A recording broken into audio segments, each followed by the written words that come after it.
Okay, is it fine? Can you see it?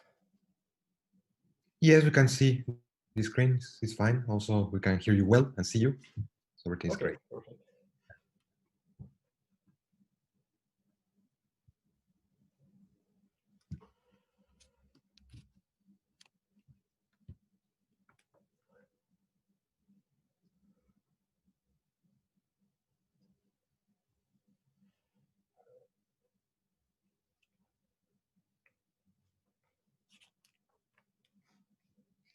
So we can start. Hi, everyone. We have now our next speaker, which is PIERRE from RIKEN, and he will be talking today about sequential prediction problems. It's a very exciting field. I'm looking forward to listen more about them. So welcome, Pierre. Okay, thank you. So yes, I will talk about sequential prediction problem in a kind of general framework. But on the other hand, I will keep in mind in the end the applications of the method I will present today to training large-scale neural network, probably in the way that MT Can already talked to you actually about, because I think that his lecture was Monday or yesterday. So actually, it will seem quite different in the beginning, maybe a bit abstract in the beginning and a theoretical approach, and you might not really see the relevant in practice. But hopefully, if I reach the end of the presentation, I will be able to make the connection with the nice methods presented by MT. Okay, so just a slide that I will skip very fast because there's not a lot of relevant information on it, apart from the address of my webpage and my email address. So if you want to check the papers related to what I'm talking about today, it's on my webpage. And if you have any question, I will be happy to reply to emails tonight or tomorrow or whenever you want. Okay, so now I'm going to explain what I mean by a sequential prediction problem. And to start with, I will focus on a sequential classification problem. So it's a problem where actually you will have to classify objects. But the point is that you're not given a whole data set to learn a classification rule. Instead, actually, you would be given objects sequentially, and their label will arrive sequentially. And you have to learn to predict each time actually the next object as well as you can. Okay, so I mean that, for example, you start with just one image, and I ask you to classify it. And if you're using a statistical method, well, you just don't have data actually, so you don't know how to classify it. You can make a kind of random guess, but then I will tell you the truth. Okay, this image was number 3, for example, and then I give you another image. And this time, maybe you can make a more sophisticated guess, even though your experience is quite weak still.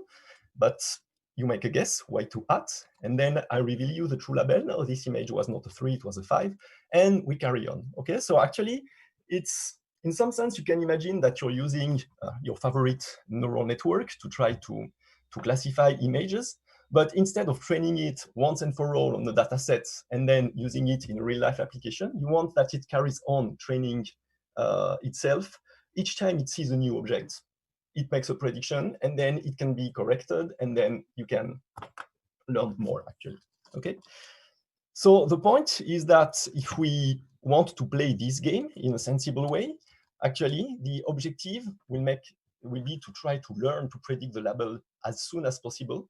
And so actually, if I stop the game at any step, any time step, capital T, then I want that the number of mistakes, that is the number of times that yt at was not actually equal to yt, is as small as possible. So of course, this function will be increasing, but I want it to be increasing as slowly as possible. Maybe it would be nice if it could become constant at some point. Okay, you will see that it's on the contrary to like many analyses of statistical methods. Actually, it's quite nice because there is a theory on how to perform such predictions that actually holds without strong assumptions on the data. We don't have to assume that the data are IID from a probability distribution or something like that. It's possible to provide like nice guarantees with almost no assumptions on the data. Okay, so I'm going to explain the framework first before going into details, but just I want to mention these two books because well, when I started actually doing some research in statistics and machine learning, I was not aware at all of these online methods. I learned from these persons actually in summer schools and reading their books, and these books are quite amazing actually. So if you don't know what to do in the next few weeks, just to read these books is really, really entertaining. It's very nice. Okay, so I will start by going deeper into the definitions and explaining the framework. So it will be as follows. So just as before, I will use xt for the object that is given at time t, okay? And yt will be the corresponding label, which can be 0, 1 in the case of classification, but of course, as usual, it can be a real label in the case of regression. And actually, most things I will say today hold for a general label space. You will have to perform a prediction, yt hat, okay? So yt hat, actually, you have to perform yt hat just when you are given xt, but before knowing yt. And then I use the notation. I think it's a classical notation. You probably know it or something similar, but L of yt hat and yt is the loss that I incur when I make the prediction yt hat and the truth was actually yt. So for example, in regression, of course, you have like the least square regression or least absolute value regression. In classification, usually you take like 1 or 0, depending on the fact that you have a mistake or not, okay? I'll come to this later, depending on the context, actually. So the point is that usually when you think of this context, you think that you are given a nice IID data set, x1, y1 to xn, yn, okay? And actually, the point is that it might be that in a sequential framework, the observations are not independent, okay? It depends actually on how the data is collected, but I mean, if you try to predict something like a time series, for example, of course, then the data will usually not be independent. So the algorithm I'm going to present today, you will see, are robust to an extreme range of situations.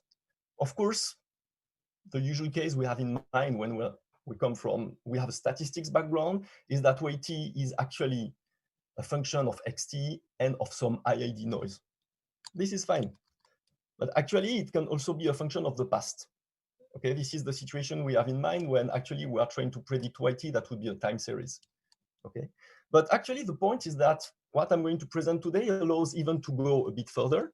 For example, what happens if you don't have all the variables, if you have omitted variables, zt, okay? Well, of course, like there's no miracle.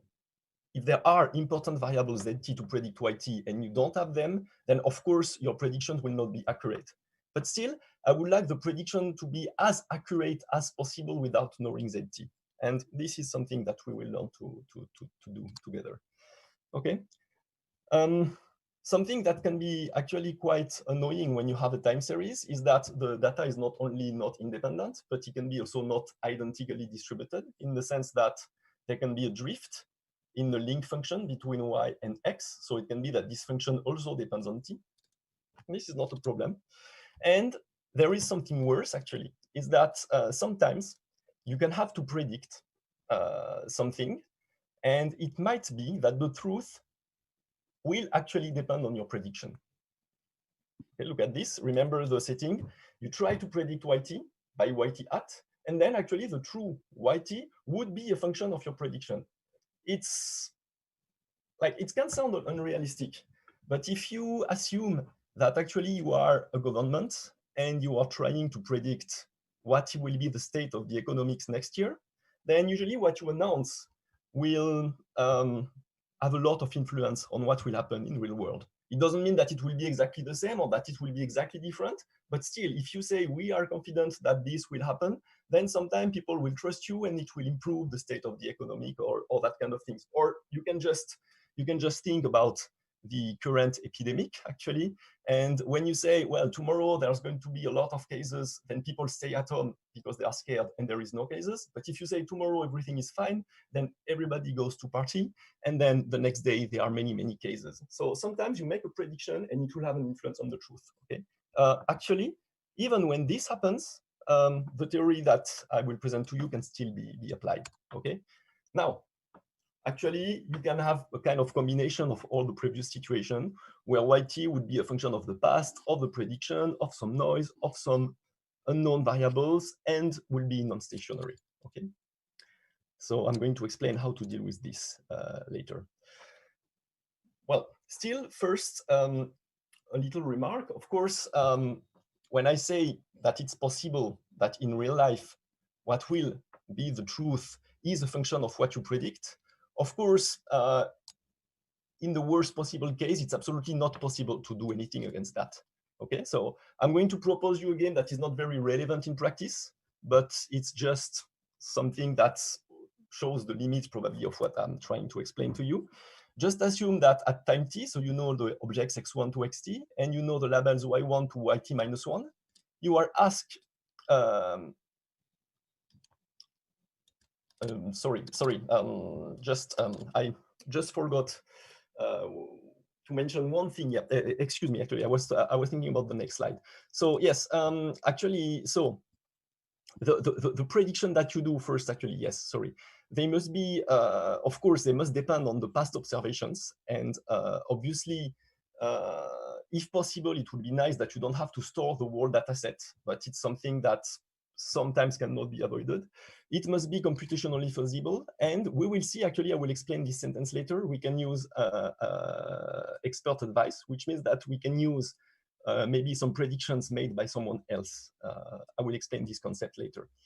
Sorry, yeah, I was saying that there is a limit in the sense that if I propose you the following game, at time t, you have to predict yt, and you actually make the prediction yt at.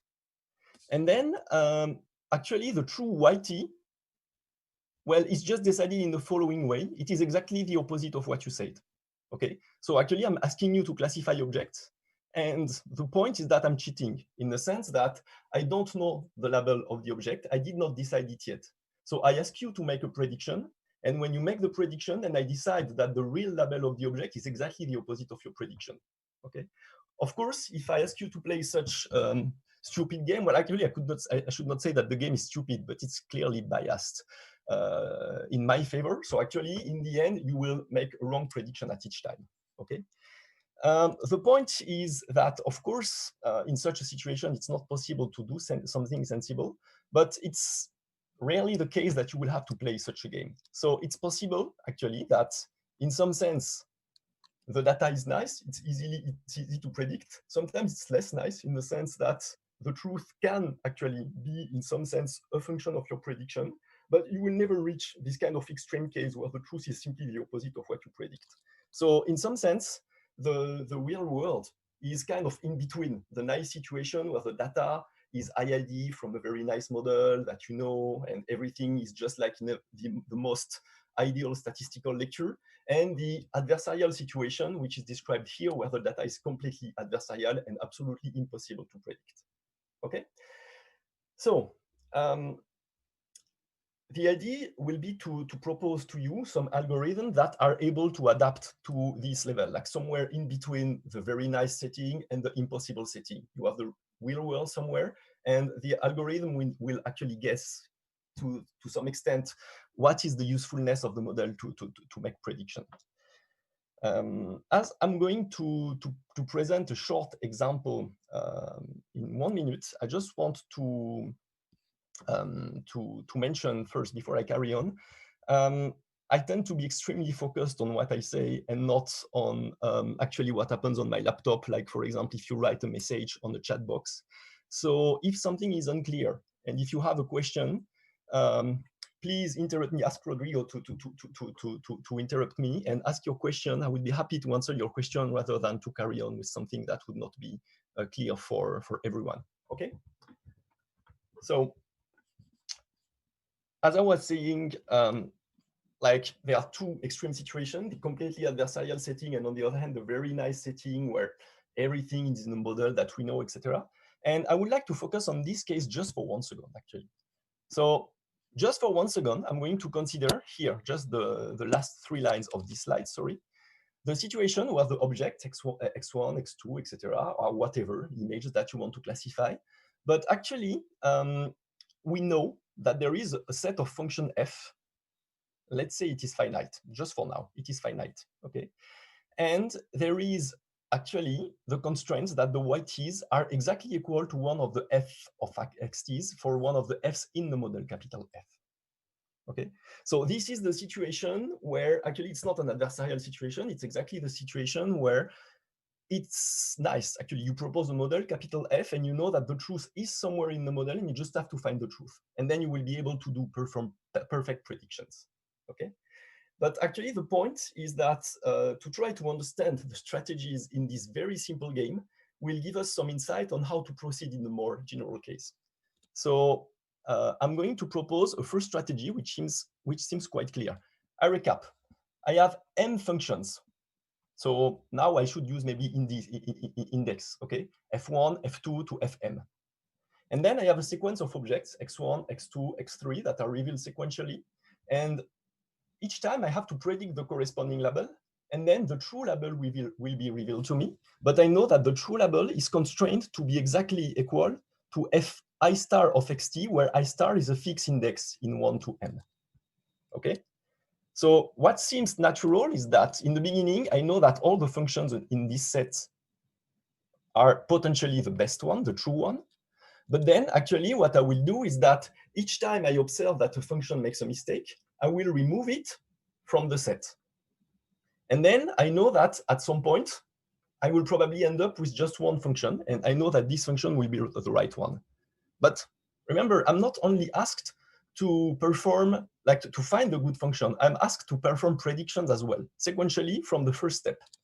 So what I propose then is that until this set is not reduced just to a singleton, just to a single point, then what I can do is just to choose one of the functions in this set and use it for prediction, okay? So say I start with an index I equal to 1 arbitrarily, and at each step, I predict yt hat by my current index, fi of t of xt, and then actually I update my set of functions, which means that actually I only keep the functions that did not make any mistake at that step. So recursively, actually, at time t, I only have the function that were always correct, that predicted y1 correctly, y2 correctly, etc., etc. So then, of course, it might be that the function it that I'm using now is removed from this set if it makes a mistake. And then in this case, I choose the next possible one. So it's just arbitrary. I have to choose one function in the set 1 to m. Then I choose the one corresponding to the smallest index.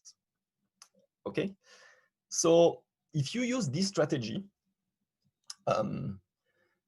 then actually what happens is that whatever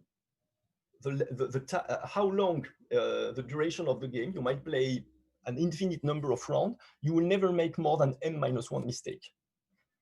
This is just absolutely trivial because like the worst situation is the case where you use F1 for prediction, but then it's wrong, so you switch to F2.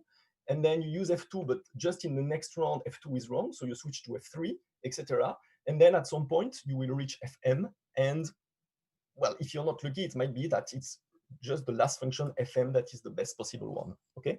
So actually, you might switch n-1 times, which corresponds to n-1 mistakes, okay? So I just propose actually a kind of toy example to explain how this algorithm works. And I have to apologize because this is actually an example related to the French soccer team. And it's an example that I prepared for a talk in front of French students. And I did not have time to adapt it to the Russian team. So I'm sorry about that. But anyway, so the point is as follows. You just imagine that you have automatic functions trying to predict what will be the outcome of a game between the French team and another team, okay? In practice, I mean, I know that some people are paid to make some predictions. And here again, I'm sorry, because actually for French students, these guys are quite famous journalists to make predictions on TV before every match. They say, well, the team is going to win or to lose and blah, blah, blah, blah. You probably don't know them, but I'm sorry, just believe me, these people are actually known by some people. Okay, so just assume that each of them come with a prediction before a game, okay, in the World Cup.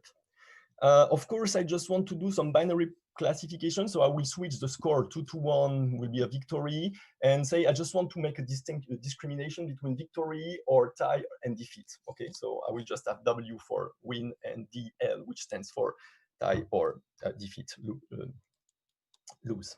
Okay, and then the point is actually that this person, even if you don't know them, you actually know that they don't satisfy the assumptions I gave to you before, because one of the assumptions was that actually, sorry, here, one of the function is always right, and I can tell you that actually, even though I'm not a specialist of football at all, but I know that these people are quite often wrong. So actually, the point is that we all hope that AI is going to do things quite well in the future. So we're going just for this toy example to assume that there is actually a super machine that makes perfect prediction, because this machine knows everything about the weather, about the health of the players, it knows everything. So it will make perfect predictions.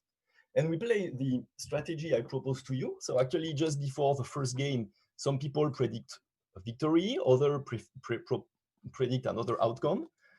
So actually, I just decide to use one of the experts, one of the predictors. So when I underscore the letters, it means that this is the person I decide to follow. And then actually it appears that the person is wrong. So red here means correct, means wrong, sorry, and green means correct. So it means that these people were correct. And so actually this function and this function are removed from my pool. And I end up with only 4 functions that will make predictions. And here again, I have to choose one. I can choose this one, for example. Here again, I'm wrong, okay? And you carry on. And in the end, well, after here you see 5 games, the pool of experts, the pool of predictors is reduced to just one. So which means that from now, I will always use it, and I will always use the one that makes no mistake, no mistake. Still, I made 1, 2, 3, 4 mistakes, okay? According to the previous theory, I can make at most 5 mistakes. I made 4. Well, okay, not so good. Now, sorry, maybe this seems completely trivial to you, actually, but we're going to move now to more sophisticated things. Before I proceed to the next slide, I would like to ask you, do you have any idea on how to improve on this strategy? Is it possible, actually? You know, there are m functions. One of them is always right. The other might be right or wrong. Is it possible to propose a prediction strategy that will make less than n-1 mistakes? So, sorry to be annoying, but I really want someone to try to propose an answer for this. What is your intuition on this? Do you think it's possible or not? Or do you have any idea of a method that could perform better? Is it without additional assumptions, Pierre? Without additional assumptions. Someone proposed to use random sampling. Another person says, can we select the candidate functions according to some probability? Mm-hmm. Okay, so actually it's correct, even though it's not the method I'm going to propose, but because actually it's in some sense, you can perform random sampling, but if you want, you can also perform random sampling of 2 functions, random sampling of 3 functions, and in the end, if you sample enough, what can you do with many functions? Well, you can make them vote. Okay, so which means that you can make aggregation instead of sampling.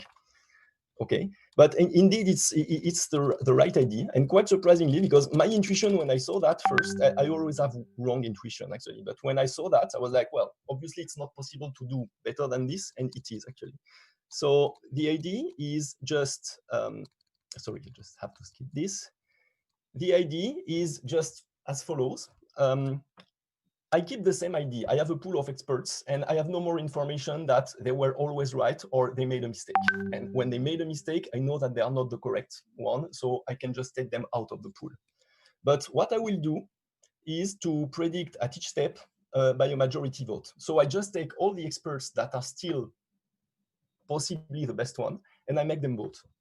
And then I update exactly in the same way my set of predictors by removing the ones that were wrong.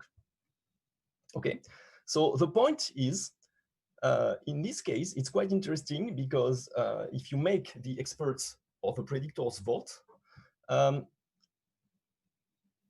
don't make better because the majority is right. It would make no sense because here, in this case, actually, I have no assumptions, and it might be that the majority is not right. I said that one function is right, but it might be that all the others are always wrong, actually. But still, you will win something. And the reason why, actually, is simply that assume that you are wrong. Assume that at step T, your prediction is wrong.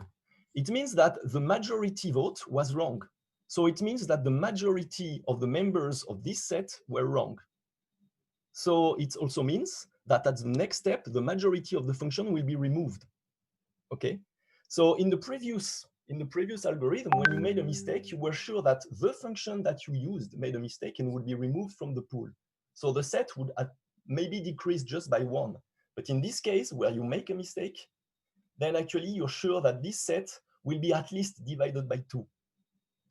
Okay, which is quite important because if you take a set of size n and you divide this size by 2, and then by 2 again, and then by 2 again, and you know that you have to stop when you have one function left in the set, well, you cannot do this process actually more than log of m in base 2, actually. Okay, so it means that using this voting strategy, simply because when you're wrong, you know that actually, well, the next step, you will remove at least half of the functions. Then actually the number of mistakes that you will do will be smaller than the log of m. In order of magnitude is the log of m and not m. So it's quite important actually. And interestingly enough, we will see that such aggregation strategies are indeed sometimes optimal to deal with such sequential prediction problem, even when we remove this absolutely, completely unrealistic assumption that one of the predictors is always correct. Okay. Now, about actually your proposal, you said we could perform random sampling. So it's if instead of a majority vote, you perform random sampling, well, with large probability, you will pick a member of the majority. So you can derive similar bounds actually in expectations or with large probability. So it works in the same way, and it's also a good idea. I just chose to focus on aggregation in this slide. Okay, so this algorithm has been known. Well, yes. One participant asked, within APE strategy, do we only remove one expert per step, even if several experts are wrong? No, we remove all the experts that are wrong. Okay, you see here, 2 were wrong, and I removed 2. The point is that in the worst possible case, it might be that only one expert is wrong at each time. And if we do not have an ideal predictor and all the experts are wrong? Sorry? So what if we don't have an ideal predictor and all the predictors will all the predictors be wrong? Exactly. This is the realistic scenario. I said that just for 10 minutes, I'm dealing with this unrealistic scenario where one of the experts is always right.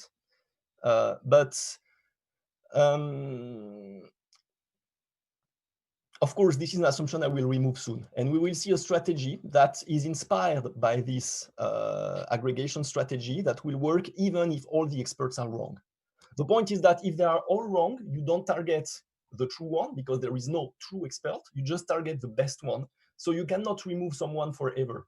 And we will see that there is a slight way to adjust this algorithm so that it works in this case. But this is essentially what I will talk in the next 30 minutes, actually. Okay, so I will just be quick on this, but I just used the halving strategy. So by the way, I was just mentioning the halving name. So this name was proposed for this algorithm because of what I said, because each time there is a mistake, you remove half of the set of predictors. I just choose on the same set of predictions, actually, this algorithm. And here you see that, for example, the majority is W, okay? And in this case, actually, it's right. So you make no mistake, and you end up with only 4 predictors, etc., etc. You can check all the steps if you want later with the slides. But in the end, you end up with exactly the same output in the end, which means that at step 5, sorry, you know that classifier 5 is the best one. But until then, actually, you're right on step 1, you're right at step 2, you're right at step 3. And here, only step 4 was wrong. And just because actually, in this case, there was no majority, so I just draw randomly, actually. So, and the point is, more importantly, of course, like I proved it, even though like the proof was quick and not written down, but I hope you understood the argument. I proved that halving has a better bound than the naive strategy. But I mean, if you're not convinced by this example and think that I made it up, then actually you can just use any other set of votes. And this one is important because it's just an illustration of the fact, like what happens if the majority is wrong. And once again, the halving strategy is a voting strategy, but it does not rely on the fact that the majority is right. Here, the majority is wrong, okay? They all predict a defeat. And the point is that the strategy will choose defeat, but the truth is a victory. And of course, you make one mistake, but at the next step, you almost have no experts left. So you're almost done, actually. You know that you will not make so many mistakes, okay, until the end of time. So here, same, you make at most 2 mistakes, and then actually you know which one is the best one. Okay, so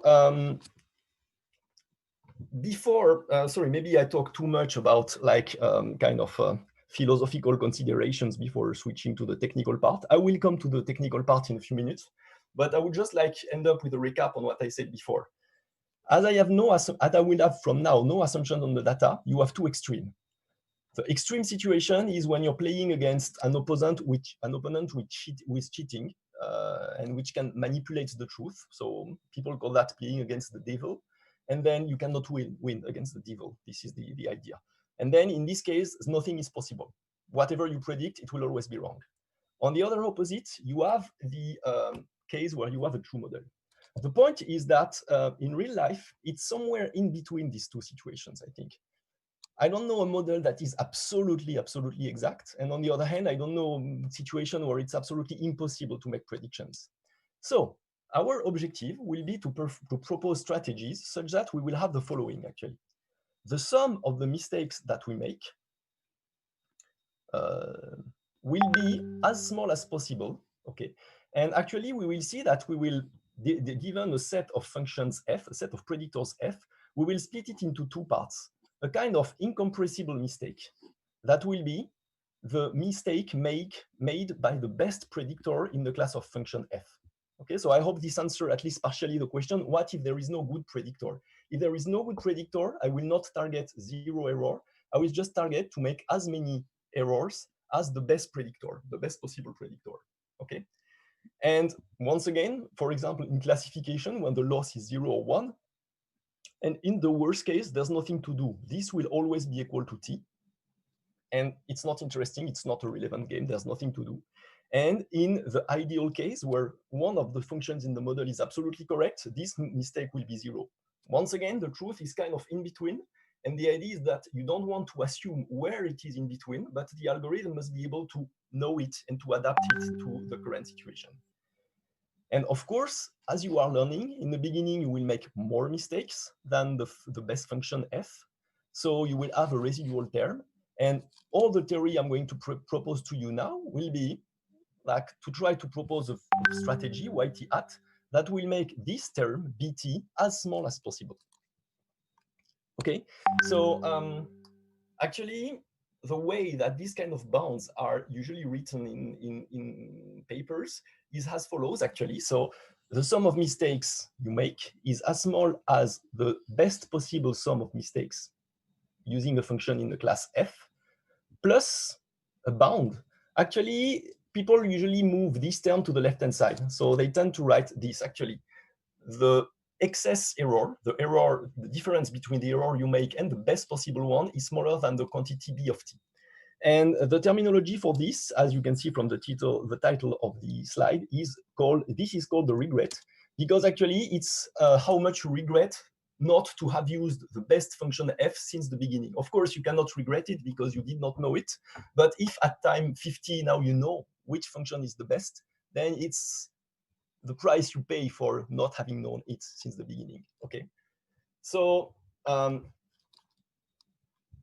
the idea is that, of course, in order to improve on what happens with respect to random drawing, actually, the regret, if you propose a regret bound, actually, it must be a small o of capital T. It must be small in front of T, because this is a non-trivial result. Otherwise, you can just like propose a constant prediction, and a constant prediction will make a constant mistake, and which will be, in this case, actually, the regret will be proportional to T. So it's like trivial strategies reach a regret that is of the order of T, and you want to improve on this.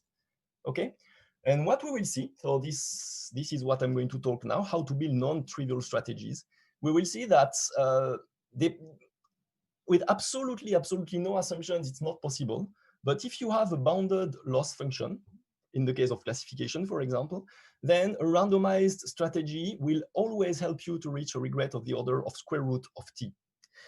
And if you want deterministic strategy, it's possible, but you need to have more assumptions. For example, you will need a convex loss function. Okay. In the same way, in the same spirit, actually, it will be possible to improve on the regret bounds in square root of T, to go to regret bounds in log of T, or sometimes even on the order of a constant. But in this case, also you need more assumptions on the loss function. Okay.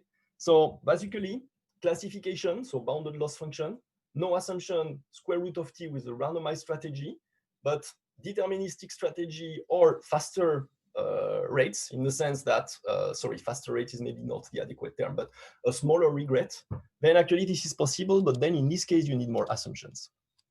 Okay, and I will skip this because I don't want to lose too much time on just this blah blah that I prepared, but actually, I think that many people like tend to oppose actually machine learning to modelization. Like machine learning is prediction and it is opposed to modelization.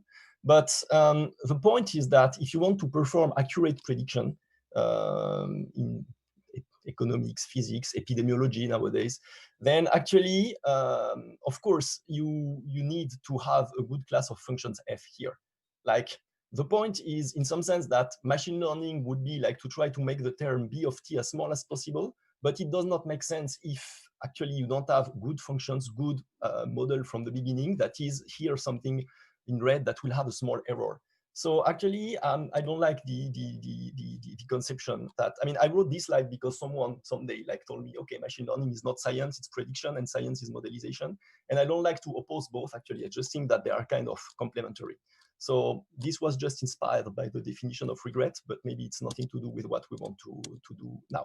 So because of this, I will now go to the second part of the talk. So actually, maybe just to explain the structure of what will come from now. I will start with these bounds in square root of T for randomized strategy. So in some sense, I will give you the universal strategy that works more or less all the time. It's a kind of strategy that is like nice in almost any context. It will behave well, so it seems nice, and you will have the general results. Okay, and then I will try to give some refinements. So I will try to give some refinements.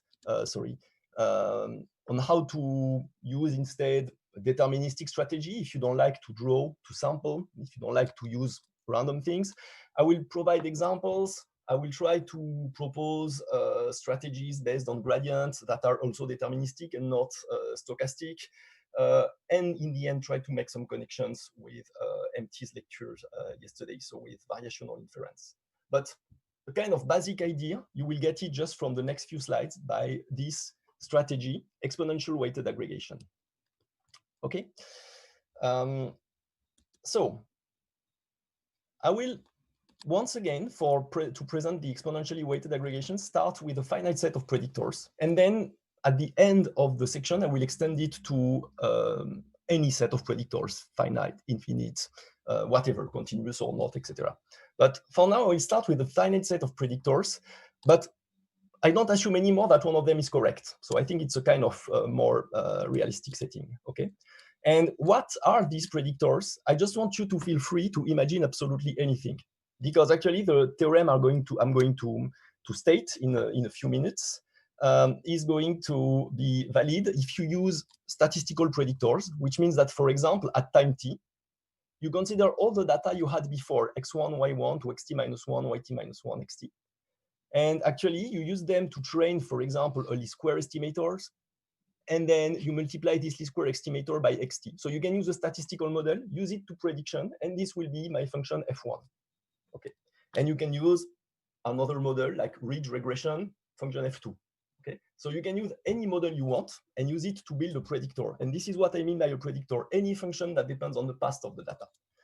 But the point is, actually, the example I showed you with the football guys before is important in the sense that this theorem works. The theorem I'm going to show you just in a few minutes works even actually if your experts, you don't know what is within them actually. So in some sense, if your predictors are given by an expert on TV that says next year the economic is going to be this, and you don't know what model this person is using. And you might think, okay, if I don't know the model that this person is using, then maybe I don't want to rely on it. But on the other hand, if this person is always right, then maybe you need to use the advice of this person. So actually, it's possible to mix. And from now, I will assume that actually the predictions that I will denote by yt at 1 to yt at m can be of both types. They can be controlled by yourself, actually, and just be come from statistical model. Or they can be a prediction made by someone else, and you don't know if you can rely on this person or not. Okay, so in order to make no distinction, I will write them all like that, not without any reference to the function f, but some of them can correspond to a function f, and some of them can correspond to black box experts. Okay, and how to choose at each step a yt at, so that actually I will have a small regret and note that in this case there are only m predictors. The inf in the regret is actually a minimum, and it's reached for one of the experts, even though I don't know which one. So now is the strategy that I propose, and it's called aggregation because actually I will propose an aggregated version in the next slides, but I will start with a randomized version actually. So you start with weights for each expert. And honestly, if you don't have any idea, you can take, for example, the uniform distribution. So you give a weight 1 over m to each expert. Okay. And then at each step, you draw an expert randomly. So IT will be the index of the predictor that you choose. Okay, so you draw it accordingly to the current distribution PT of I. Okay, so PT of I is the probability that you sample expert I. Okay, you predict according to this expert. And then, of course, you see the truth and you know, oh, this expert was right, this expert was wrong. But exactly as I told you a few minutes ago, no expert is always right. So when an expert makes a mistake, you don't want to remove it forever. But instead, what you want to do is to penalize it, probably. So the proposition here is to keep the previous weight, but to multiply by e to the minus eta, learning rate, times the loss of the expert I. Okay, so in case the expert make no mistake, then actually you don't change PT of I, but in case where the expert makes a huge mistake, then actually you will decrease the weight of the expert a lot. Okay, the problem is that if you play with probabilities like that, well, they no longer probability in the sense that the sum might not be any longer equal to 1. So after multiplying by exponential of minus the loss, you have to renormalize this so that you obtain a new probability distribution, PT plus 1 of I. And you iterate. Next, you will draw the expert IT plus 1 from this new probability distribution. You make the corresponding prediction and you update. Okay, is it clear how I mean, I'm not asking if it's clear why this strategy would work all the time, but is the way you would, for example, implement this strategy in practice clear? Did you understand correctly the definition?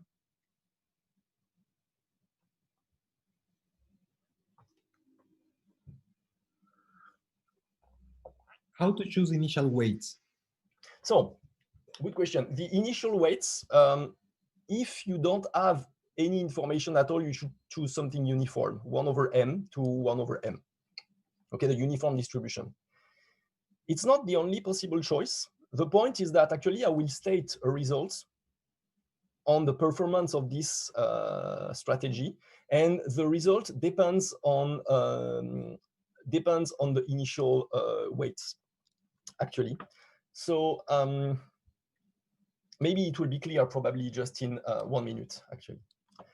So if you use, oh sorry, actually I forgot to write this, but if you use uniform weights, okay, then actually when you have a bounded loss, okay, so bounded loss, for example, in classification, the loss is in 0, 1, so capital C will be 1. Then the expectation of the regret will be smaller than eta, the step, times C squared times T, times the constant, plus the log of M over eta. Okay, and actually, it means that if you know that you're going to play this game for example, 1,000 steps, so T equal to 1,000, then you should try to optimize actually this bound with respect to eta, and the minimizer with respect to eta, well, I just like differentiated this, the second, like the right-hand side here with respect to eta. You find that it is exactly this. It is in square root of log m over t, but in this case, you end up with a regret bound that is a constant times square root of t log m over 2. Okay, so you have a regret in square root of t, which is actually much better than something in t that you would have using naive strategy. Now, to answer your question, if you imagine that you don't take uniform weights, P1 equal to P2 equal to, etc., equal to P of m equal to 1 over m, then actually here, what you would have is the log, instead of m, you would have the log of 1 over pi, where I is the best expert. Okay? So it means that in some sense, if you have some hints that the first expert is the best one, then of course you should start by giving more weight here, because it would make 1 over the weight smaller here. But on the other hand, if you don't have any hint on which one is the best one, then actually the only way to try to keep this bound reasonably small for all of them is just to take all the initial weights equal. Okay, so this is, yes, sorry, I interrupted you actually. There is the question if an expert that is faulty, so to say, can it be trusted again? Mm-hmm. So the point is, you see here that if the experts make a mistake, then its vote will be reduced. It will be multiplied by e to the minus the loss. So especially in the case where the loss is not just 0, 1, but you can have small loss for small errors and big losses for big errors, then if an expert makes a huge loss, then its weight will become almost equal to 0. But actually, the point is, what will happen next, it will depend actually on the behavior of the expert next. Because if actually then it starts to perform better again, then it might be that little by little the weight increase again, actually. And I will show you an example in a few minutes. Okay, so this is the difference where the situation where you knew that one of the experts was right. If no expert is always right, then in some sense, even the best one can make a mistake. So you can decrease its weight, but you should not remove it forever, because if it's the best one, then it would be stupid to remove it forever. Okay? So we always choose randomly the guess of an expert at each time step and do not try somehow to aggregate the guesses of experts for a single guess? Exactly. So I will actually show you in 1 minute that if the loss function is convex, then you should aggregate them instead. So this is just a result that will come in 1 minute. So just one remark, the expectation of the regret here is not taken with respect to the data, it's just taken with respect to your own randomization, okay? So with the votes that you, sorry, with the experts that you draw randomly. And also I want to say that in case, because here when I optimize with respect to eta, actually I optimized with respect to eta by knowing capital T, which means that in some sense I know that I will have to predict during 1000 rounds, but I optimize eta to optimize well during 1000 rounds. And then what happens next, I don't really care. In practice, if you don't know how long will be the game, it's possible actually to replace here, eta in 1 over square root of capital T by 1 over square root of T, and you obtain similar guarantees. It's just that the term here is a bit more complicated, but the order of magnitude is the same. And now I will answer your question actually in the next slide. What if you don't want to draw experts randomly, but you want deterministic predictions? So I propose the same strategy. First, weights. And then you update weights in the same way, but you predict YT at being actually the sum of the expectation, of the experts drawn from PT. So actually you just make them vote, but you make them vote by giving them the weight PT. Okay. It appears that actually it's not always sensible to do so. Like, if the loss function, if you are doing classification, okay, so YT is equal to 0 or 1, then actually your votes of 0 and 1s will be somewhere in between. Okay, so it will be something like 0.4. Maybe it makes sense. Okay, is this number 8 or a 6? Well, I'm just saying 0.4 probability that it's a 6. Okay, you can accept for prediction. Now, if the classes are A, B, C, D, how can you make vote A, B, C, D? It's not meaningful. Okay, there's just no meaning for this. And actually, the point is that this algorithm cannot always be used. In some sense, actually, it will make sense only if the set of hypotheses you accept to consider is convex. Okay, 0, 1s. Okay, well, I take the convex set between 0, 1, so the whole interval 0, 1. If I'm allowed to make prediction in this interval, then it's fine. Otherwise, it's not the case. And actually, the point is that in this case, you have a bound on the regret. That is no longer an expectation. It's a deterministic bound, but it's also only if the loss L is convex. And the bound is completely the same. So it's eta c squared t over 8 plus log m over eta. Okay, so exactly in the same way, you can optimize it by choosing the adequate eta, and you obtain this. That is that in this case, you will propose an aggregated strategy. So you make the experts vote, and you predict as well as the best possible expert plus something in square root of t log m over 2. Okay? I just wanted to state the result because, as I said, it's not very nice to choose eta that depends on a given capital T, because in this case, it means that your regret can be low until capital T, but then it can increase again. So if you want to choose a eta that do not depend on when you will assess the algorithm, you can just actually state here, instead take eta t that depends in the small index t here, and actually you will get the same bound plus a constant term and multiplying it by a factor 2. Okay, so I didn't want to insist too much on it, but it is actually possible to do so. Okay, for now, that's it for the theory of EWA. I did not plan to, even though the proof is quite simple actually, but I did not plan to prove these results and rather to focus on examples. I hope you're not too frustrated about it. Otherwise, maybe I can actually, anyway, the books I provided as references give versions of the proof, and it's quite elementary actually. It relies really on elementary tools, so you should look at it if you're interested in it. But I want to show some real life examples maybe. So is it okay now if I switch to quickly before the break to a real life example? We can have a real life example and then the break, no problem. Mm-hmm. We can have first the example and then the break, or the break and then the example, as you prefer. I think that the examples are not too tiring, so maybe we can do like the examples fast. It's just to show you like some real life example. I will not dig into details. I just want to. It's more like an advertisement actually for the method. This is Gilles Stolz. He's one of my colleagues in France actually. You might know him because a few years ago, like he was giving a lot of tutorials online learning, and now probably like he's very busy with his family, so he travels less. But he taught me actually everything I know about this theory.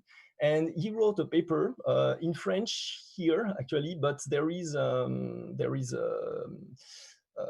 version in English in another paper on the archive actually. And the point, he was actually asked by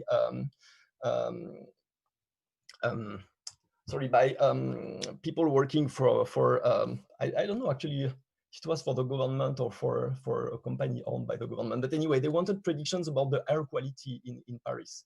And the idea is that they just had data from many stations. These stations actually would be meteo stations, like taking temperature, the direction of the wind, the strength of the wind, but also like the quality of the air, and especially the ozone concentration. So the point is that ozone, it's good when it's high in the sky, but actually when you breathe some ozone, it's quite toxic for you.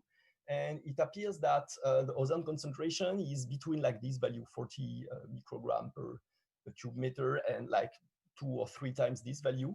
But it's due to cars and to industry around you that produce a lot of ozone. And the point is that if it becomes too high, then it's not good for your health actually.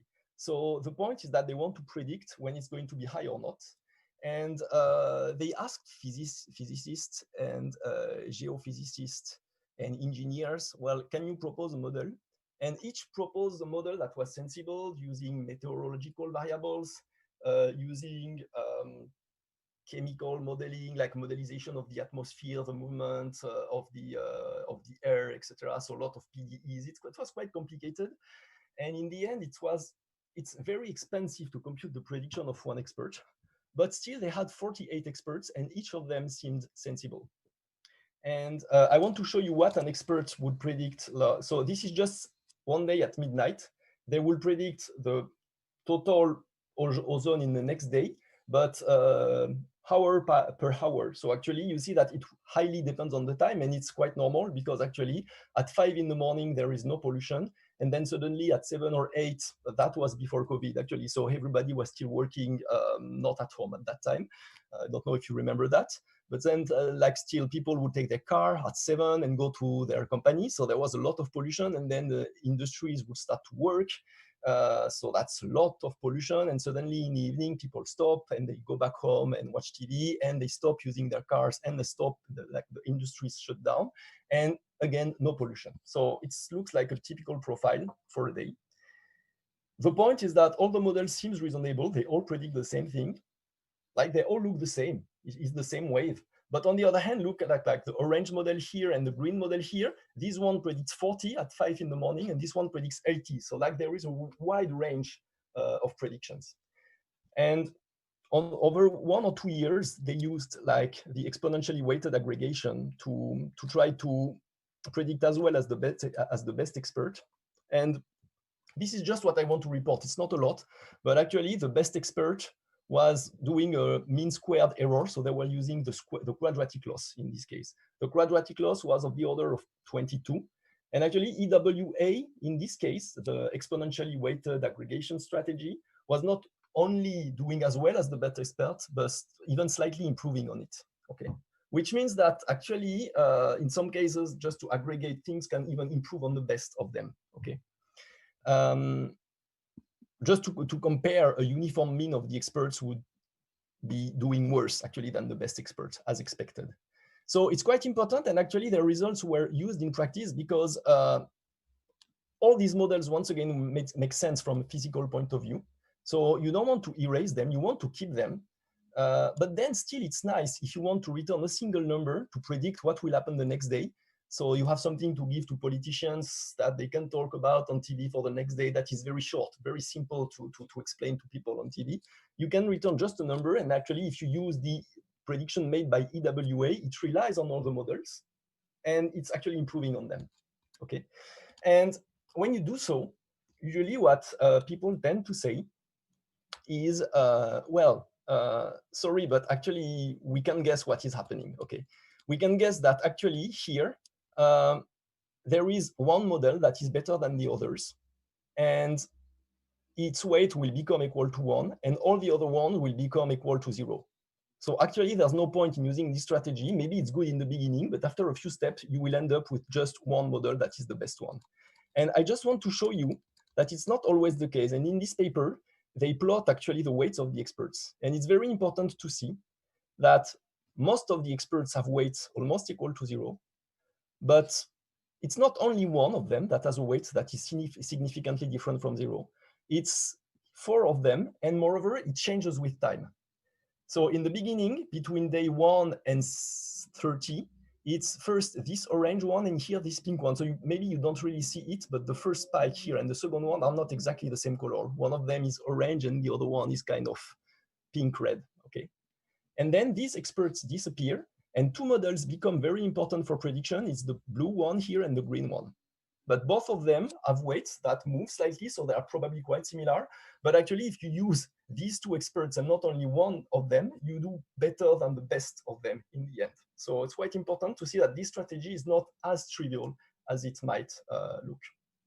Okay. I talked too much. I'm sorry about that.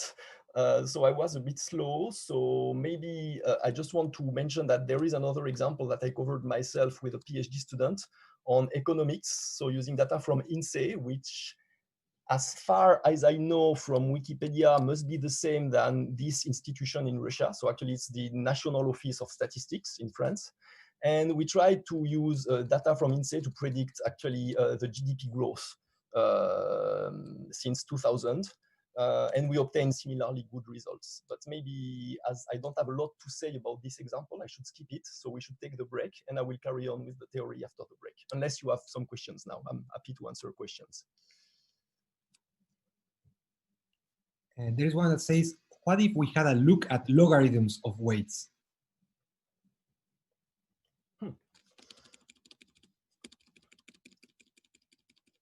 If you have a look at the logarithms of the weights, you see that the weights are pt of I times the exponential of minus the loss. So if you have a look at the logarithm, you will come back to the loss itself, actually.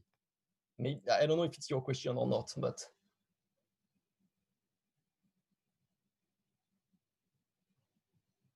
Well, if you want, Pierre, we can go now into our break and we can continue at so 3:10, so 8 minutes from now.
quality of the experts? Yes, so I was reading actually at all the questions. I think that, okay, it's true that you could say at time t, the experts that has the largest possible weight is the best expert. It has been the best expert currently. And sorry, I have just a problem with my screen. Okay.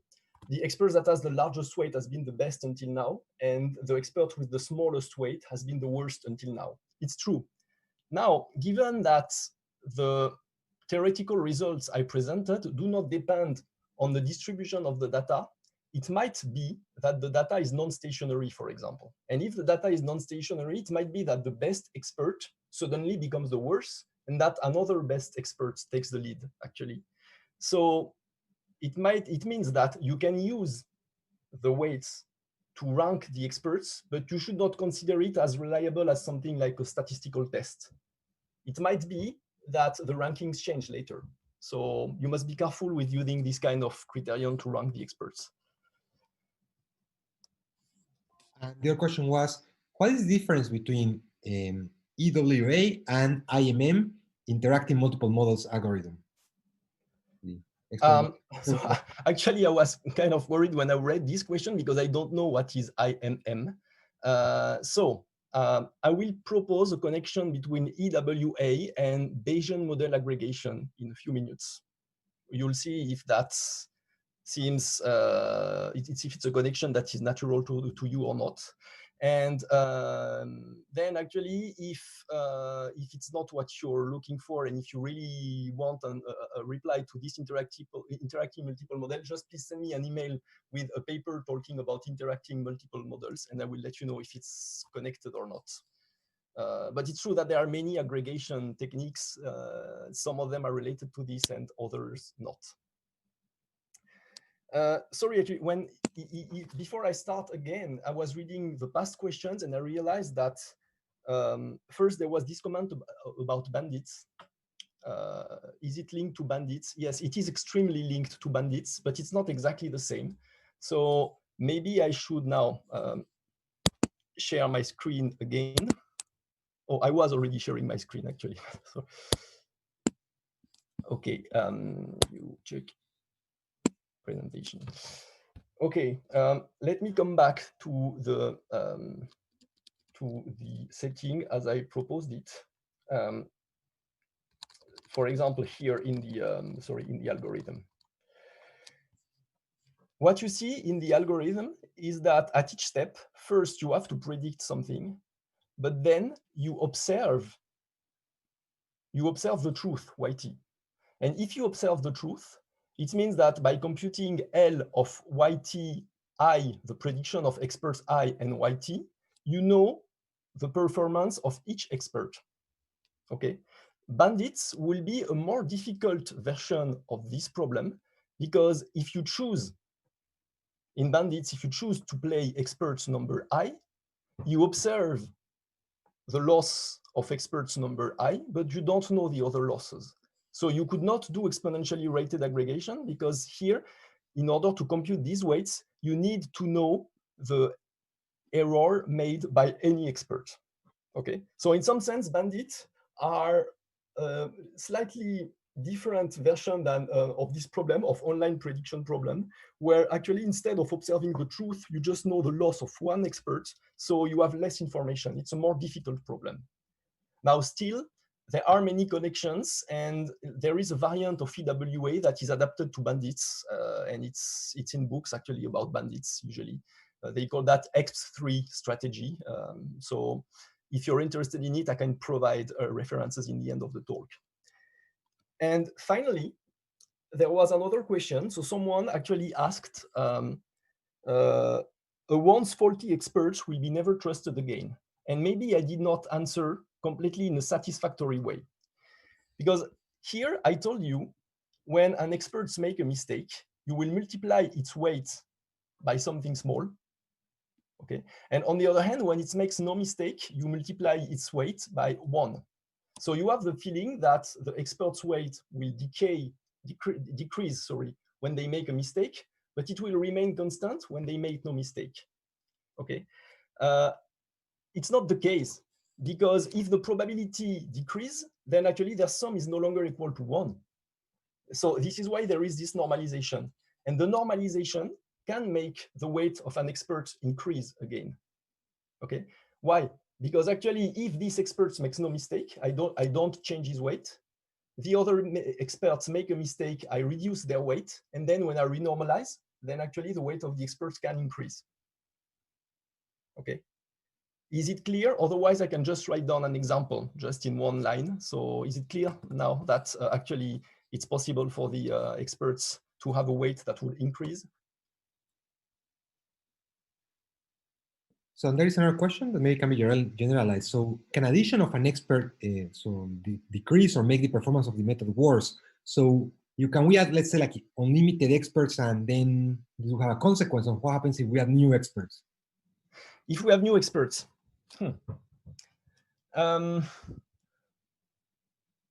that's a good question, actually. I know that many variants, actually, of these problems have been studied, including the time for the case, for example, when you don't want to compare to one expert, but to two experts, to the two best experts, or that kind of things. But I'm not aware of someone who would have written down properly results about experts arriving at a new time.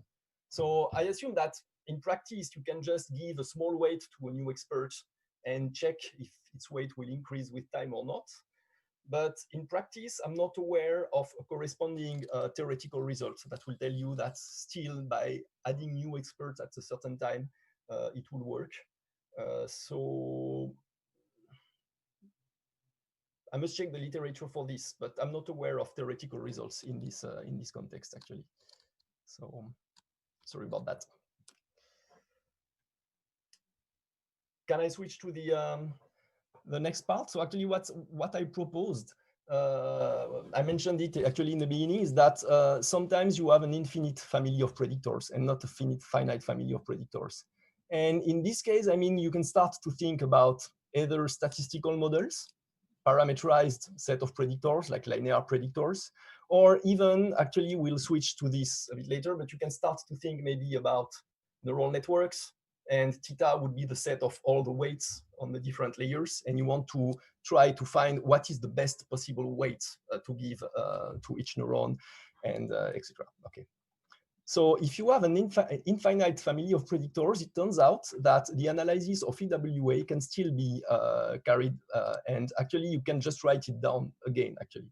Still choose your learning rate, eta, and you choose a prior distribution on the weight, but this time if the set is infinite, then actually it might be, for example, a continuous probability distribution. It can be a Gaussian distribution or something, okay? And then actually what you would do is that you would make the different predictors vote according to a distribution PT. And then at the next step, you update PT to PT plus 1 by, here again, multiplying the distribution PT of d theta by e to the minus the loss. Okay, so basically, you can just think of it formally as I copied and pasted the previous slides, but I replaced sum by integrals, which is usually what you do when you moved from a finite case to a continuous case or to a general case, because actually this measure P can be discrete or continuous.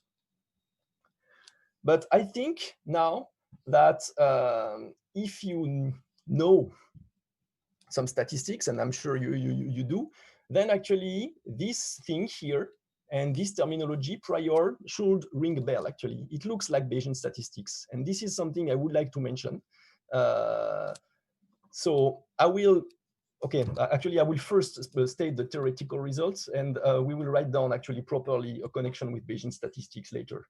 In this case, actually, it turns out that there is still a regret bound that can be written. The sum of your losses is smallest than the smallest possible expectation of the sum of losses under any probability distribution P, but it is penalized by the Kullback divergence between P and pi. Okay. This result might look a bit abstract, but it turns out that in the case where actually pi is a uniform distribution on a finite set, it becomes exactly the result I wrote previously for EWA. The Kullback divergence, I just remind the definition here if you well, you probably know it, but so it's the integral of the log of the density of P with respect to the prior pi times the distribution P, okay? And it's infinite if P don't have a density with respect to pi, okay? And the point is that it appears that when pi is uniform on 1 to m, if you choose P as a Dirac mass on one of the I 1 to m, actually, then the Kullback between P and pi, you can just write it down, it's just a one-line derivation. It is exactly equal to the log of m. So actually, it means that the special case I gave before can be seen as the special case of this general result, okay? But more importantly than this result, that is a bit abstract, and I would comment and explain how to derive other regret bound from this if we had like 2 or 3 more hours, but you'd get bored of it actually, so don't regret it. But instead, actually, I just want to comment on the form of this, because I told you it looks like Bayesian statistics. Okay, look at it.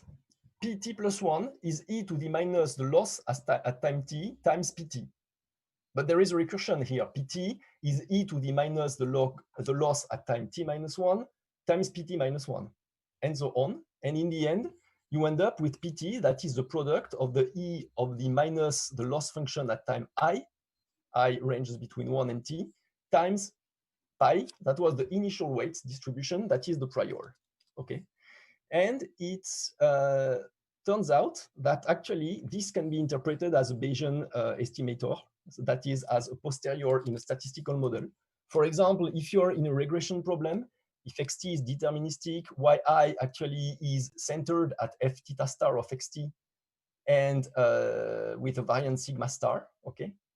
Then when you take eta equal to 1 here, and you take L being equal to the log likelihood, that is y minus y prime squared over 2 sigma squared, then actually the likelihood of the parameter theta becomes exactly equal to the product of E minus eta times the loss, exactly as here. Which means that in this case, it's important to understand that Pt plus 1, the weights that we have at time t plus 1, is proportional to the log likelihood times the prior, that is to what we usually call in Bayesian statistics the posterior distribution.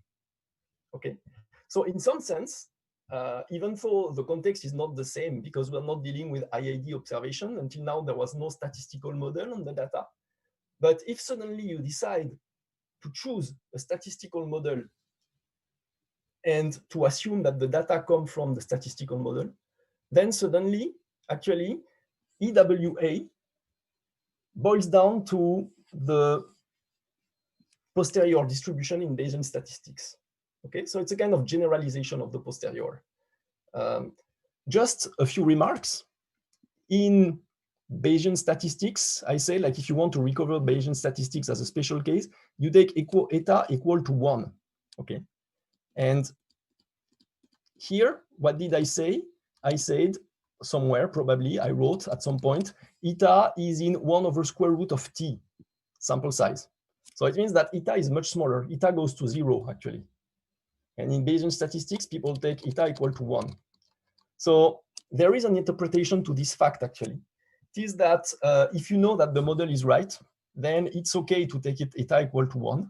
If the model might not be correct, actually, when you're dealing with sequence of objects and labels, xt and yt, then actually random fluctuation can be quite huge, and you cannot trust the posterior distribution anymore. And actually, by taking eta smaller than 1, you reduce the oscillations of the posterior distribution. You transform it into a function that is more stable, and it appears that in this case, it still works even when the data is not generated from any model that you would decide in advance. Okay, so in some sense, it's nice. It provides an extension of Bayesian statistics. Okay, that's more or less everything I wanted to tell you about strategies based on exponentially weighted aggregation.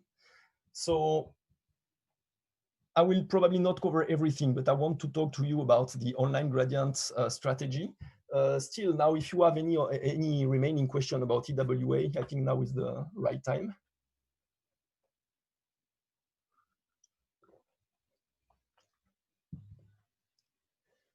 No questions, we can continue. No questions, okay.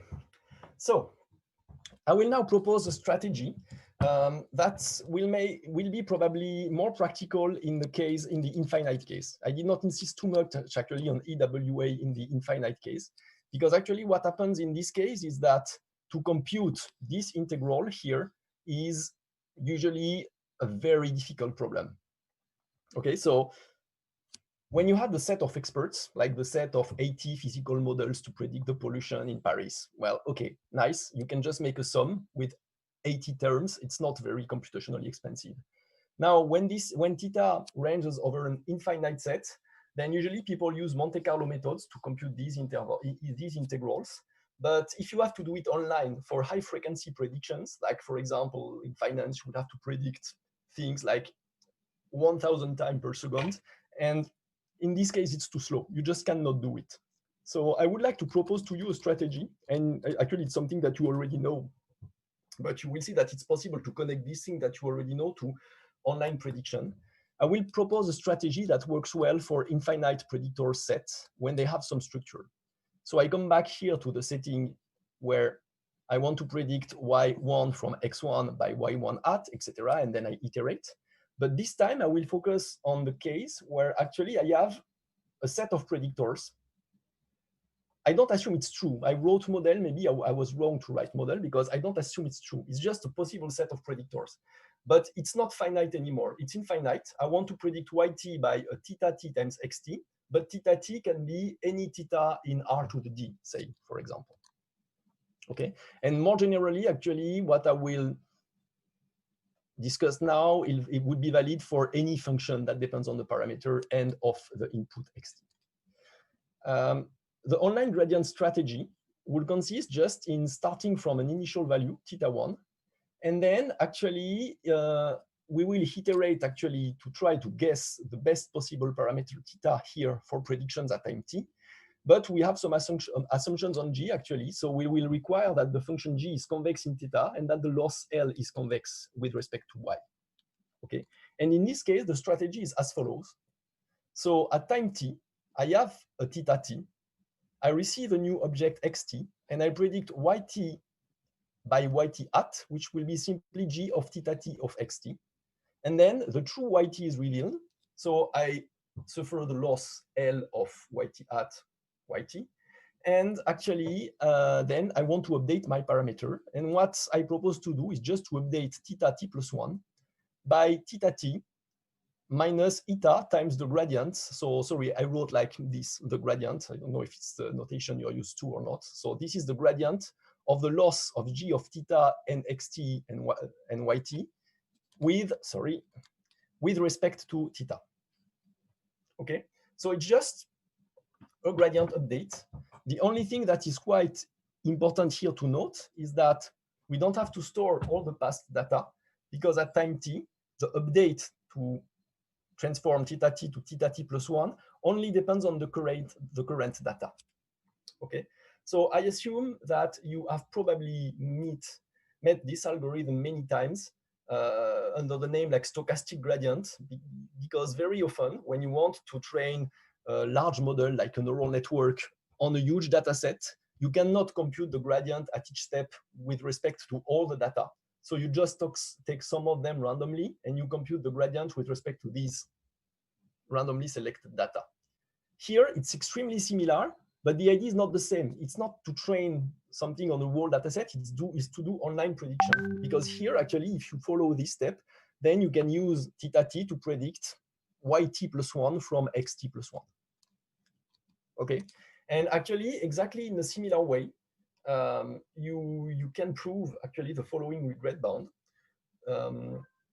So the bound is as follows. It tells you that the sum of the mistake that you will make by using this strategy will be as small as possible, as will be like the smallest possible balance in some sense between the loss of g of theta and xt with respect to yt, okay, paying a price that will be the norm of theta squared over 2 eta plus a term in eta tl squared. What does this mean? This means that actually, if you choose, in some sense, if you're confident enough that there is a small parameter theta that will, like with a small norm B, that will do good predictions, then you can restrict the infimum above to the set of theta that has a norm smaller than B. And actually, in this case, you obtain something quite explicit. You can optimize with respect to eta again. And you know that you predict as well as the best parameter theta with a reasonable norm plus BL times square root of T. So here again, it's a regret in square root of T. Okay. So maybe there are many things here. First, once again, I apologize that I did not write the proof in the slides. Maybe you expected more proofs. I presented 2 books in the beginning. The book by Shalev-Schwartz is quite short and contains a very detailed proof of these results. So if you're interested in theoretical results, I really ensure you like just read it. It's very nice to read, very easy to follow, and even though it's complex ideas, but it's easy to follow.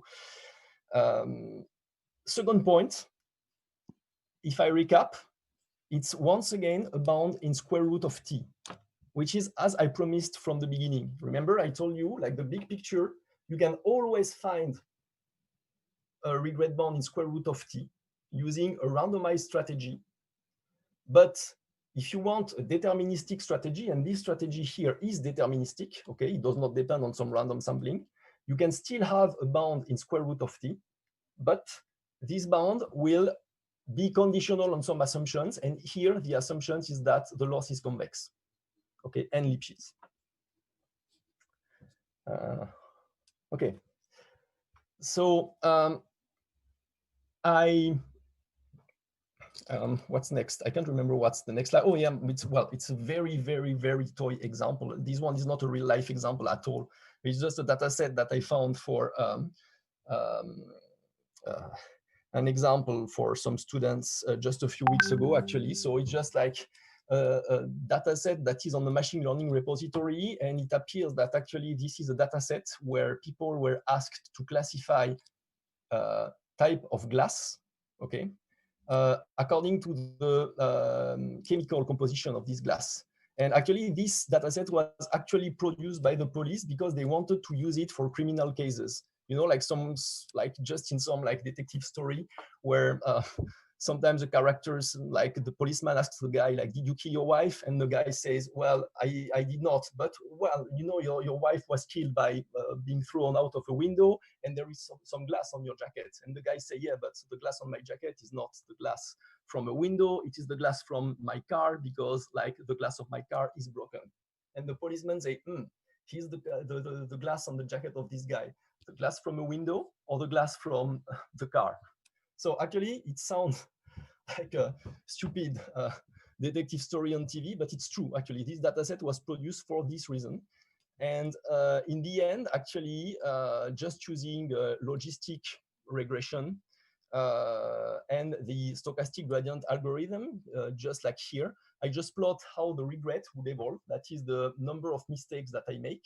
And here that the number of mistakes that would make a stupid strategy that would reply +1 or -1 randomly. And actually, it's interesting to see that using this gradient algorithm, you converge to what is the optimal about for these data sets. That is 20% of mistakes and 80% of good strategies, while actually the random strategy would converge to 50%. So I'm sorry, this one is a very toy-ish example. It's not at all a real life example.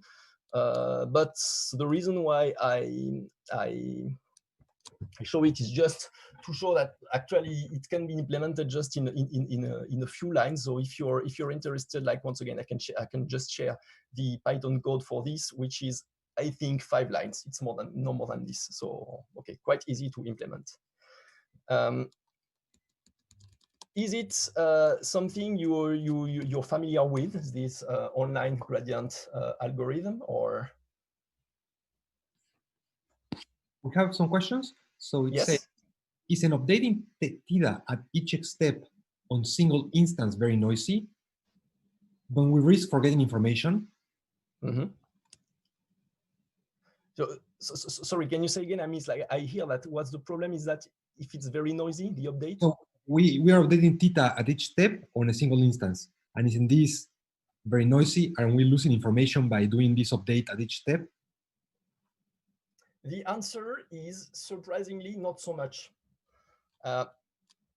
Okay. The point is that if the instances are all very noisy, then in the end, it means that there is no good predictor in some sense, okay? Which means that here the infimum will be large anyway, okay? Now, the point is that here, the regret bound is always in square root of t. And you can't improve it, actually, basically. The idea is that even if instead of using data one by one, you decide to store them and use them 2 by 2, 3 by 3, or even to use all the data from the beginning, you will make the algorithm more complex. You can make it slightly more accurate, but you cannot improve on the order of magnitude of the bound with respect to t. You cannot improve in general on the square root of capital T. So it's surprising, but actually, no, you cannot improve so much by, I mean, you're not hurt so much by the fact that the data is noisy. If the data is noisy, very noisy, any method will perform badly, essentially because of this term. And this term is kind of incompressible anyway.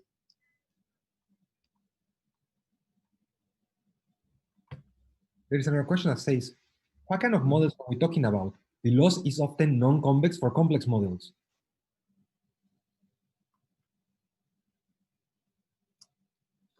Sorry, what? Maybe I miss something. What you call what do you call the model actually here? The way I decided to model online prediction, or the function G actually?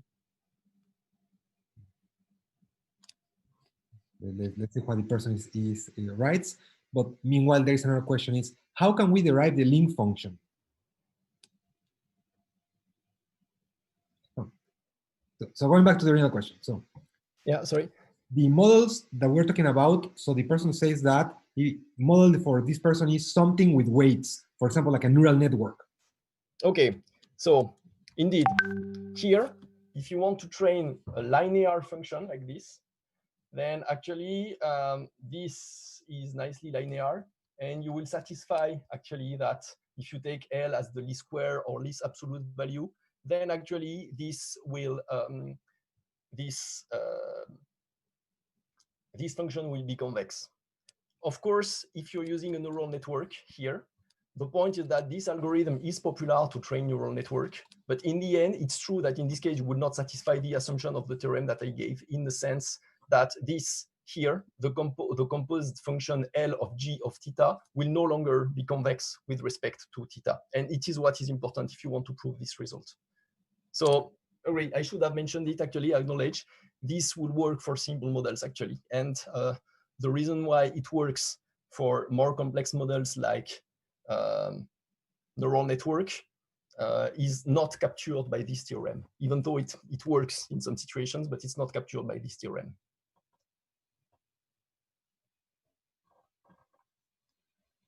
All right, so we can continue. We have about 10 minutes left, and also we have other questions that we have collected previously.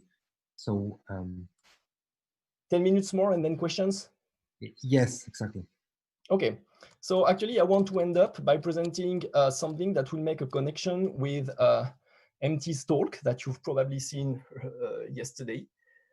So MT is interested in training a neural network with Bayesian principles. He's actually the head of the team I'm working in now since a few months. And oh, sorry, on the left, my former PhD student, Badreddin Sherif Abdelatif. And everything I'm going to present now is from a paper that we both, we wrote, the three of us together for ACML last year. And MT is interested in using these methods for neural network, even though what I will present once again will be valid for convex losses, and so will mostly be usable for simpler models. But the point is, in some sense, I will not have time probably to present all the details, but I just want to present the main idea. Main idea is that I said on the one hand, we have exponentially weighted aggregation, which is close to being a Bayesian method. Okay, and Bayesian methods are quite popular because they don't only return a prediction, they don't just return a theta t. Okay, they don't say use theta t equal to this to make the prediction, but instead they provide you a probability distribution on theta, which means that actually they quantify the uncertainty on theta. They will give you a theta that is the most likely, but they will tell you theta might actually be in this set or this set, so you can interpret it like confidence intervals on the parameter theta. Okay, but I say it's computationally not feasible. And on the other hand, we have this very nice online gradient algorithm that is computationally feasible, because at each step, you just have to compute the gradient with respect to this. And as long as you can compute these gradients, then you can implement this algorithm. Okay.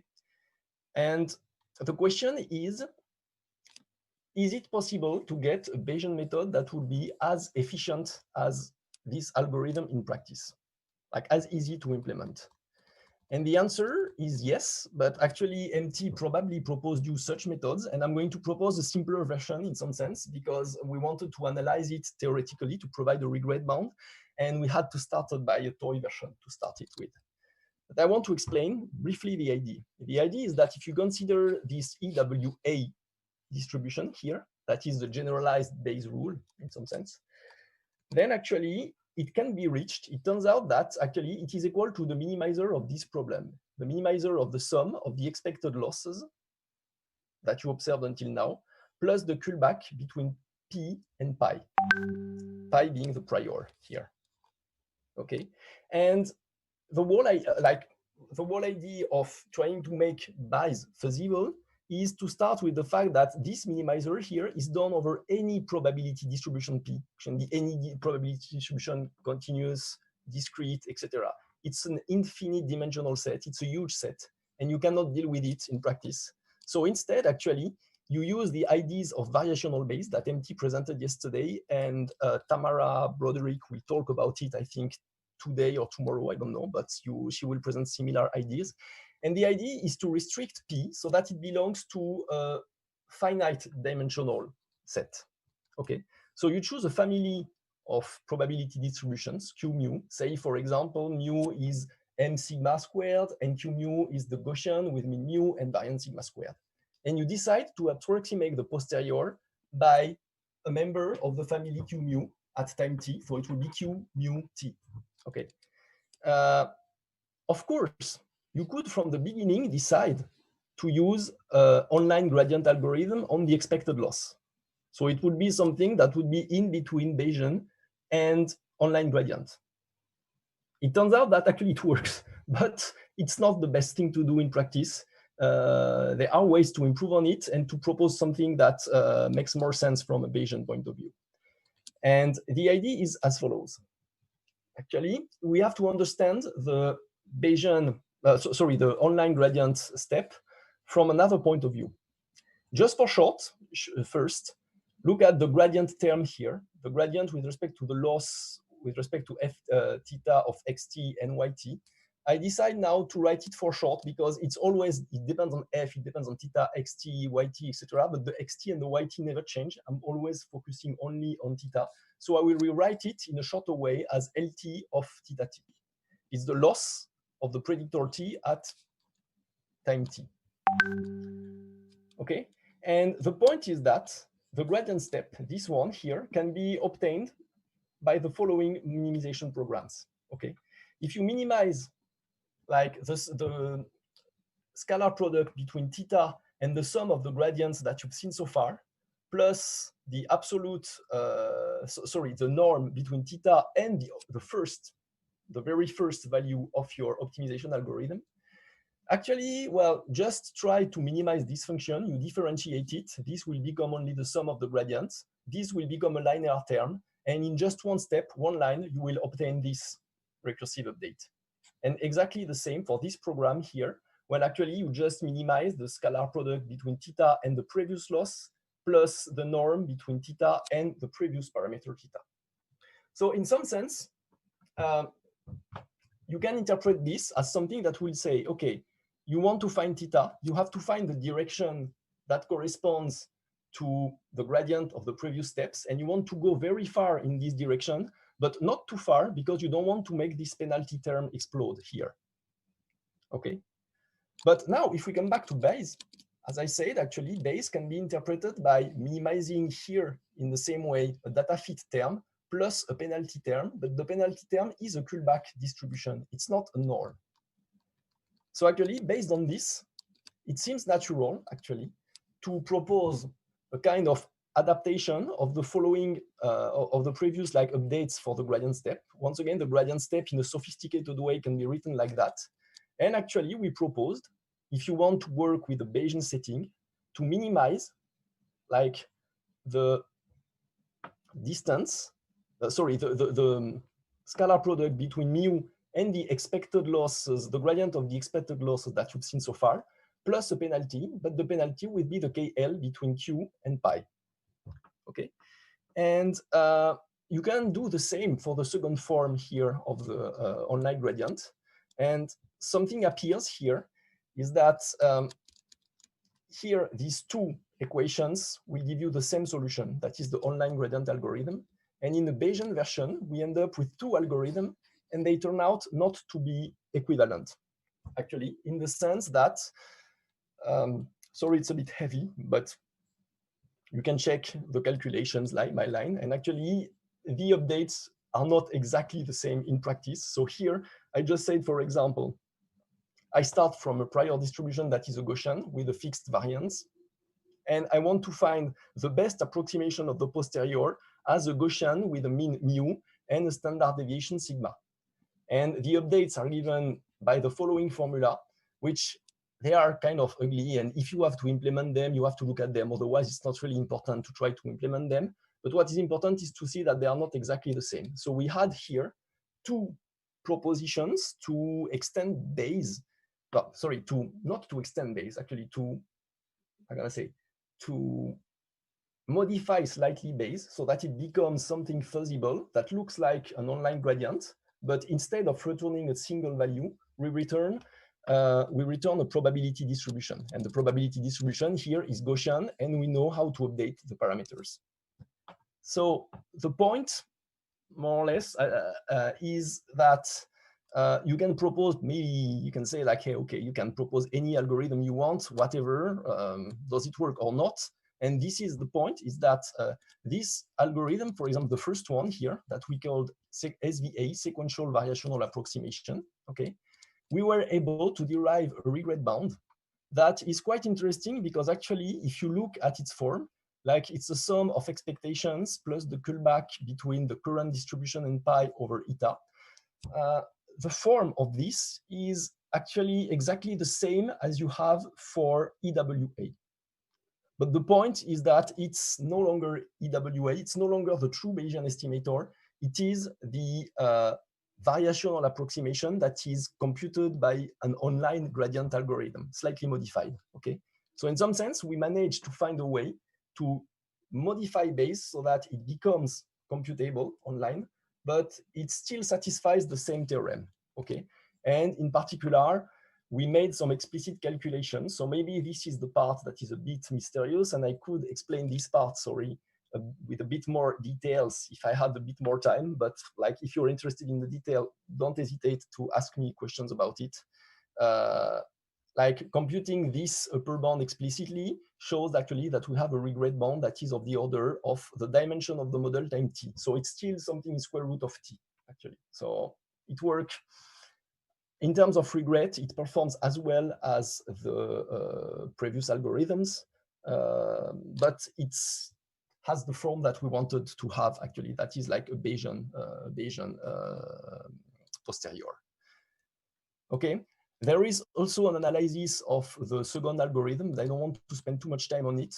The only remark I would like to do before I stop, sorry, maybe I went a bit too far in the end, but I hope that I convinced you that the tools that I proposed to you in the beginning, like this kind of regret bounds to analyze EWA and to analyze the online gradient, can be extended to more sophisticated algorithm, including the algorithm that MT tried to explain to you yesterday on how he tries to train a neural network with Bayesian principles, okay?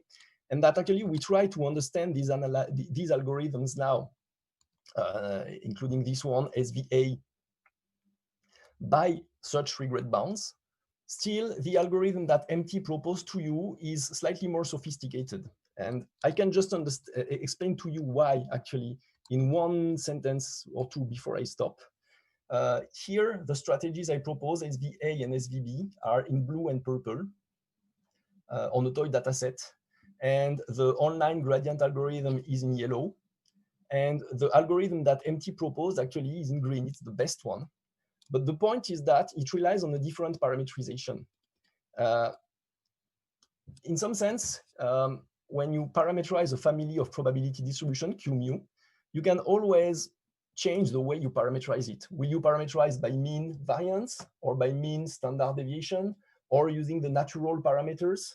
And not all the parameterizations satisfy our assumptions, because here again, if we want to have this bound, we need the convexity of the loss function, and it actually imposes you to parameterize the model in such a way that you have the convexity. And rather surprisingly, the parameterization proposed by MT in green here leads to a non-convex parameterization, but it performs better than the one that we had in our toy algorithm.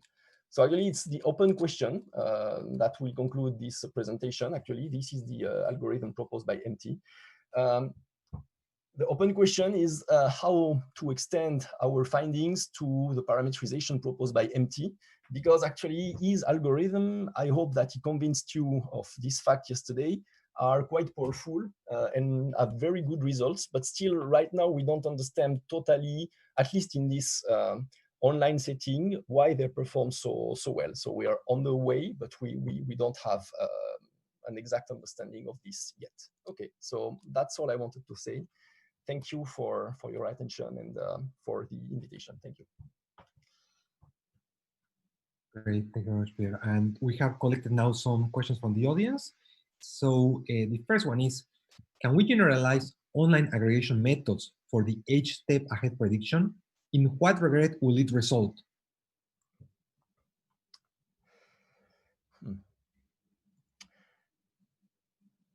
There are such results.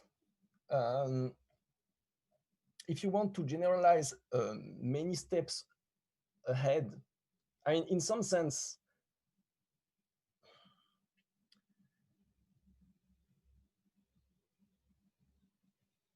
you can use, I mean, just by changing the definition of the loss function, more or less, there is a trivial way probably to reuse the same kind of algorithms and to propose extension of this.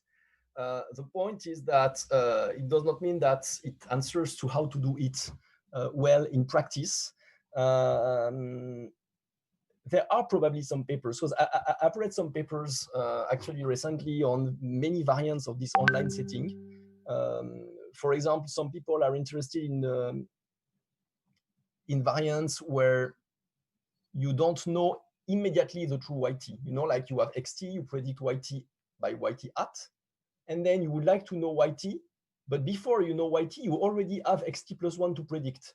And actually, you might have to predict during 2 or 3 steps, and the YT will be given only, like, I don't know, 4 or 5 steps ahead, just because there is a delay in the information that you get.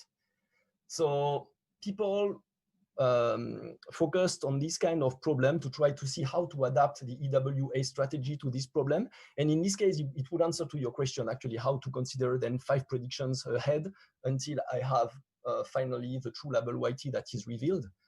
So I don't know exactly what is the modification that you must do in EWA, but just like, once again, I read the paper quite recently, so just send me an email and I can provide some of the references. Sorry that I don't have a more accurate answer, actually. No problem. And there is also another question is, do you recommend to use online aggregation approaches for time series prediction? Definitely yes, but be careful. I recommend to use it in the following way. I come back to the very beginning of the talk. Where was that? Here. If you have many time series model, then obviously you can, like, for example, if you're using autoregressive models with many orders and vectorial autoregressive models with many predictors, etc. you're really in the assumptions of this talk. You have many predictors. You don't know which one is the best. Just choose exponentially weighted aggregation to get the best prediction out of them. Okay. But once again, it does not substitute to a good knowledge on time series. Because if you want to have EWA doing good predictions, you need that the model F, the family F of predictors, contain good predictors. So you need to be able to build good models on time series first. But definitely, it's just like it will not hurt, if you have many time series model. Well, instead, if you don't know which one is the best, instead of using one of them, you just make them vote. It just takes like 5 lines of code. And of course, like, you know that it will improve. So I think you must do it. Yes. Then for the online gradient algorithm, we require the loss function to be Lipschitz. Are there any generalizations not requiring the Lipschitz constant?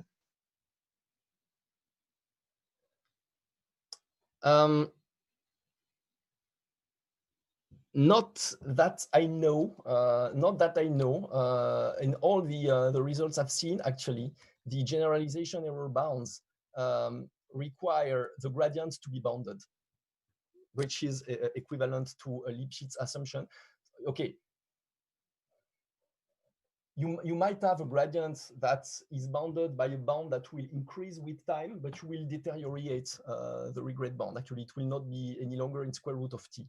But apart from that, I'm not aware of results where actually you don't have any assumptions at all on the gradient. And then a final question is about combining what we have learned today with more complex models, for example, RNNs. Does that make sense? Is it possible? What are your thoughts about it? Combining, sorry, what with RNN, online learning? Exactly, online learning with RNNs, with recurrent neural networks. Yes, so it makes perfectly sense in the sense that, as I said, well, once again, all I presented in some sense, you can see it as a kind of toy setting. It's idealized, everything is convex, so you know that everything is well behaved. If you want to train a neural network, you know that you use algorithms that are a bit more sophisticated, but that are variants of this. Of course, you will not converge to like a global minimum because it's not convex, actually, the parameterization of a neural network. But still, you can use this. These algorithms are used to train them. And the point is, more importantly, I would say, this kind of stochastic gradient algorithm that are used to train complex models, like whether it is a neural network or something else, actually, their theoretical analysis rely on these tools, actually. In some sense, when you're doing stochastic gradient, you have a whole data set, and you would like to minimize the loss on the whole data set, but the whole data set is too big, so that you cannot compute the gradient at each step.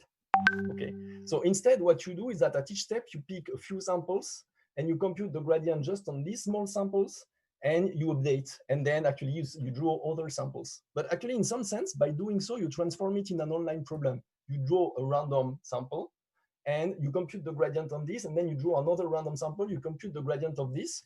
So it becomes online, but it's just that you don't care about the YT hat. Okay, you just care about the iterations of the theta t. And actually, it appears that the easiest way to prove results on the convergence of the stochastic gradient algorithm are just to interpret it as an online algorithm and saying that actually it will indeed minimize the sum of the mistakes. And so that at some point, you will converge to kind of the best possible value, at least for a convex function, so for an easy problem. So actually, my answer is yes, of course, there is a relation. It's possible to combine both. And actually, the theory of, at least the easiest version of the theory of the stochastic gradient algorithm is based on an online analysis. Well, perfect. I guess with that, we can conclude for today. Thank you very much, Pierre. We had a lot of interaction, a lot of questions. This is definitely something that was new for the audience.